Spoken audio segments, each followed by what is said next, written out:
Баршаңызға сәлем достар. Бүгін біз сіздермен бірге қазақтың ұлттық тағамдарының бірі көнеден келе жатқан кеспе көже дайындайтын боламыз.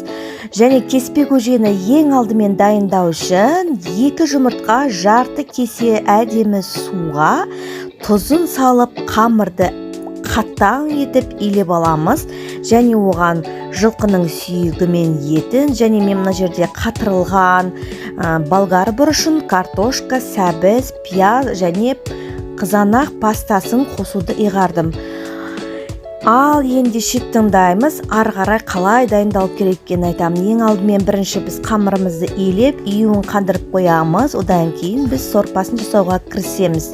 Ең алдымен картоп, сәбіз, пияз сынды көкөністерін тазалап аламыз. Әдемілеп жуып, етімізді ерітіп дайындап аламыз. Менде мұздатқыштан алынған ет болатын, сүйек болатын.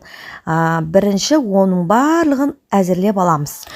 Барлық заттарымызды дайындап болған соң, қазанымызды жуып, тазалап, пештің үстіне қаттырек отқа қоямыз да май құямыз. Және ең алғашқы болып бірінші пиязы қуырып аламыз, одан кейін етті қуырып аламыз, дәміне қарай оның сәбізін саламыз, картошкасын және қатырылған болгар бұрышын салып, әбден қатты қызып тұрған отқа қуырып аламыз. Одан кейін үстіне қызанақ пастасын салып, яғни томатты салып, әбден қуырамыз. Қуырып болғаннан кейін оның көлеміне қарай біз су құямыз. Және мен бұл жерде қазанды ауыстырып, кастрөлкаға су құйдым. Себебі менде қазаным кішкене болатын, сондықтан мен оны кастрөлкаға ауыстырып алдым. Және сорпамызды қайнап пісем дегенше қамырды жайып, жұқалап бастап кеттім.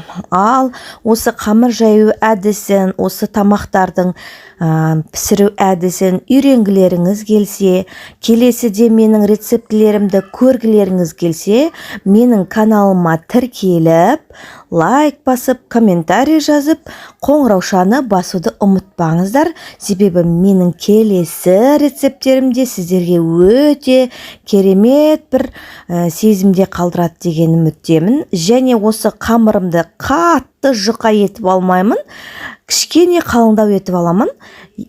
Одан кейін жақсы кесетін пышақпен жұқалап, қолымызды абайлап кесетін боламыз.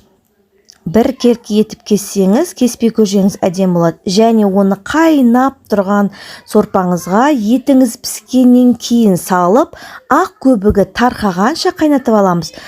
Одан кейін уже біздің кеспе көжеміз дайын, дастарханға ұсынуға болады. Егер рецептім ұнаса, лайк басып, комментарий қалдырыңыз, астарыңыз дәмді болсын.